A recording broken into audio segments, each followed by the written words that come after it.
বাঘের বাচ্চা বাস্তবে দেখার লোভ সামলাতেই পারলাম না, তাই চলে আসলাম তাড়াতাড়ি রংপুর চিড়িয়াখানায়। আসসালামু আলাইকুম এভরিওয়ান। আজ আপনাদের দেখাবো রংপুর চিড়িয়াখানা।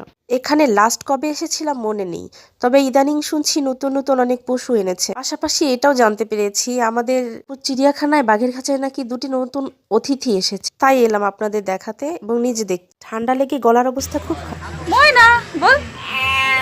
পাখির খাঁচা পেরিয়ে এলাম বানরের খাঁচার কাছে। বানরের বাচ্চারা যখন খেলা করে না, ছোটাছুটি করে, দেখতে খুব সুন্দর লাগে। এরা মানুষ দেখলে আরো বেশি আনন্দিত হয়, কিন্তু এদের খাঁচার সামনে প্রচন্ড গন্ধ, তাই বেশিক্ষণ দাঁড়ায় থাকার উপায় নেই। এগুলো হচ্ছে কেশোয়ারি বা উট পাখিও বলা চলে।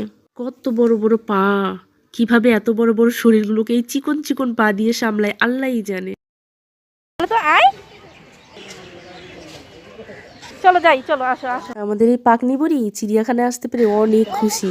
কি করবে হুঁশ পাচ্ছে না। চলে এলাম হরিণের খাঁচার সামনে। হরিণ কাছ থেকে দেখতে আর বেশি সুন্দর।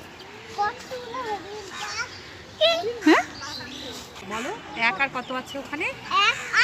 কত হবে? 12। এই যে এইদিকে একটা কোন দেখো, এই যে এখান থেকে তো তুমি দেখতে পাবে না।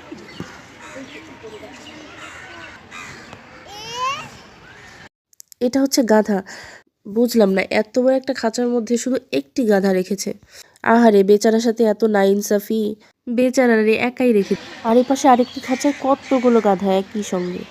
রংপুরে নতুন পশু যেটা এনেছে এটা হচ্ছে এই জেব্রা। যাই হোক, এই প্রথম জেব্রা দেখছি সামনাসামনি, ভালোই লাগছে। বাঘের খাঁচার কাছে এসে দেখি বাঘ মামা পাইচারি করছেন।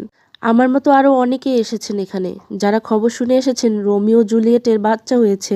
কিন্তু দুঃখের বিষয়, বাঘের বাচ্চাগুলো দেখতেই পেলাম না। শীতের কারণে নাকি বাচ্চাগুলোকে ভেতরের ঘরে রেখে দিয়েছে কর্তৃপক্ষ। মনটাই খারাপ হয়ে গেল, কি আর করার। বাকিটুকু ঘুরে বাসায় চলে আসলাম। আজ এই পর্যন্তই। কেমন লাগলো ভিডিওটি জানাবেন প্লিজ, আর লাইক কমেন্টস করে পাশে থাকবেন। আল্লাহ হাফেজ।